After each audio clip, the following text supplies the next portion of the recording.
بسم اللہ الرحمن الرحیم۔ السلام علیکم۔ روزانہ واقعات سننے کے لیے اس چینل کو سبسکرائب کریں۔ حضرت زید رضی اللہ تعالیٰ عنہ ایک صحابی ہیں۔ بچپن میں ہی کسی نے ان کو غلام بنا لیا۔ بالآخر وہ نبی علیہ السلام کی خدمت میں پہنچ گئے اور وہ وہیں رہنے لگے۔ ان کے والد ان کے بارے میں بہت فکر مند ہوئے۔ وہ ان کو ڈھونڈتے، روتے اور اشعار کہتے تھے۔ کسی نے بتا دیا کہ آپ کا بیٹا تو فلاں جگہ پر موجود ہے۔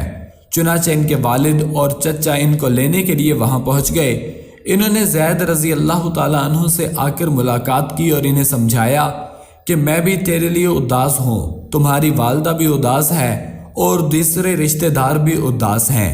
ہم نے تیری خاطر بہت سفر کیے، بہت سی مشقتیں اٹھائی، اب آپ قسمت سے مل گئے ہیں، چنانچہ اب ہمارے ساتھ چلیں۔ چونکہ وہ انہیں بغیر اجازت کے نہیں لے جا سکتے تھے، اس لیے ان کو سمجھانے کے بعد وہ نبی علیہ السلام کی خدمت میں حاضر ہوئے۔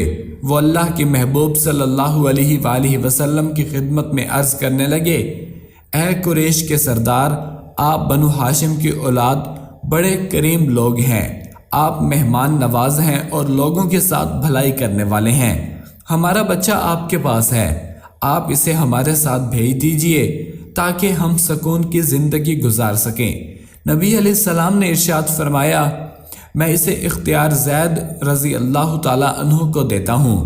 اگر یہ آپ کے ساتھ جانا چاہے تو اسے جانے کی اجازت ہے، اور اگر یہ میرے پاس رہنا چاہے تو میں زبردستی بھیجنا نہیں چاہتا۔ جب حضرت زید رضی اللہ تعالیٰ عنہ کے ذمہ بات لگی تو انہوں نے ایک نظر اپنے والد کے چہرے پر ڈالی اور ایک نظر اپنے محبوب صلی اللہ علیہ وآلہ وسلم کے چہرے پر ڈالی اور اٹھ کر نبی علیہ السلام کی گود مبارک میں آ کر بیٹھ گئے اور ایک بچہ ہونے کے باوجود کہنے لگے کہ اے اللہ کے نبی صلی اللہ علیہ وآلہ وسلم، میں آپ سے جدا نہیں ہونا چاہتا۔ جب وہ نبی علیہ السلام کی گود میں بیٹھ گئے تو اللہ کے محبوب صلی اللہ علیہ وآلہ وسلم بہت خوش ہوئے اور فرمانے لگے، آج سے میں نے زید کو اپنا بیٹا بنا لیا۔ سبحان اللہ۔ حضرت زید رضی اللہ تعالیٰ عنہ نے اپنے باپ کی گود کے بجائے نبی علیہ السلام کی گود کو پسند کیا۔